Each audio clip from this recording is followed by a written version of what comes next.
Hi everyone, it's Melissa here from Melissa Shares. Thank you so much for joining me and visiting my channel today, or welcome back.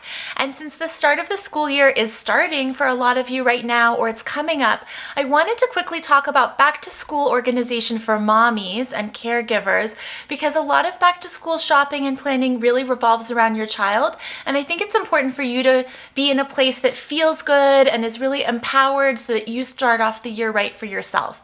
And to that end, I wanted to share with you this special bookshelf that is my mommy bookshelf of mommy books that I reference all the time. Now, I am a maximalist. I respect and love all of you minimalist mommies who are very edited.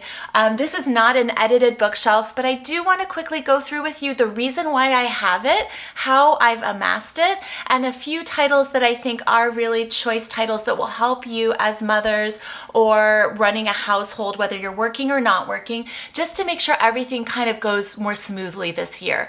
So the first category of book that I have here, these are homemaker or housewife books. I know that that term feels outdated, but if you're like me, I never went through a home ec course in school, and I really wish that I had. My mother was a great example to me, but if you didn't have a mother like that, or if you didn't have home ec, this title, Confessions of an Organized Homemaker, is the #1 book that I recommend for anyone starting off the school year or with young children. And I would say the #1 tips and strategies that I took away from this was the concept accrued benefits in the kitchen. And this is about preparing once and serving multiple times when you're cooking and feeding your family. Last night we did burgers, and I patted out extra miniature hamburgers for my children so that I knew I'd have hamburgers today for them that were all patted out and cooked. So really just a mindset of forward thinking and planning and being a little more organized. This book is really humorous, and unlike something like the condo method that talks about organizing in one particular way, this book is really lighthearted and has a lot of different strategies to choose from. So I would say it's my #1 pick. In a similar vein, I have these books.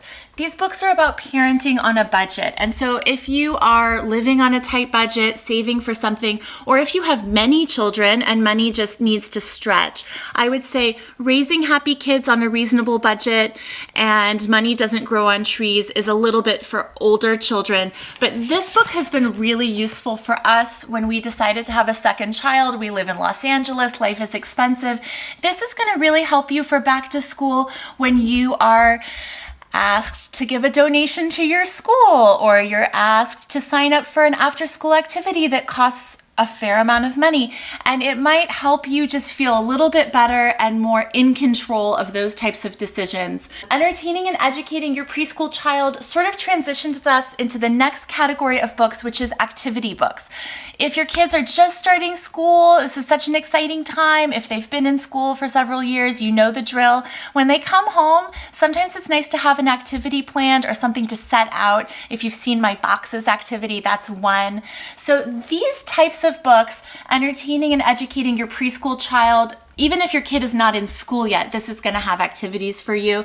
And then I have this whole section. So we have easel art. The Toddler calendar is fabulous. This is like a teacher's reference book that goes through all of the seasons, all of the holidays of the year. So you can be almost like a little teacher at home with your kid and do something seasonally appropriate, go out in nature, pick fall leaves, stuff like that. Mommies get tired and burnt out. So this is going to have refreshing, rejuvenating ideas for you. You just pull it off your mommy shelf and you get an idea, and you can entertain that kid or have something fresh for them. So most of these books I acquired at thrift stores and yard sales. You can also find some of them on eBay. I will link below to the most important titles that I would recommend. Some of them are a brand called the Usborne books. These, I think there's like a whole party system where you can go to parties and buy them. But I find them secondhand. They cost $1.50. I've gotten so much money out of these. They're great. I recommend it. The last and third category for you are cooking and lunchbox books. I know this instills nightmares in many mothers. I have like a whole channel, Little Kosher Lunch, about packing lunches for my daughter. So you can go there as a resource. You can also go here on your bookshelf. My number one pick, and I think this is out of print but available used on the used book sites. This is called the Lunchbox. This was a Williams Sonoma book that I picked up. It is so beautiful because it has both recipes but also styling of food, and it's going to get you in the zone to feel more excited about packing lunches. There's also all different categories of recipes. This is really something I would recommend for any parent who's packing lunches, or for your nanny. If your nanny is packing lunches, help them out, give them a tool. The Lunchbox is great. I also like vintage cookbooks. The Brown Bag cookbook is kind of old school, like 70s and 80s foods that you might remember from growing up. There is a lot of peanut butter in books like these that are older. You're going to need to edit that out if you go to a nut-free school. But I love these books. I love the little illustrations. These other books that are like Better Homes and Gardens, the Boys and Girls Club, these are cookbooks designed for children with children's foods and kids' party foods. My children love looking at these books. So these are mommy resources, but they're also idea books or just an afternoon sitting on the couch with a book form of entertainment for my kids, and they'll call out what's most important and interesting to them.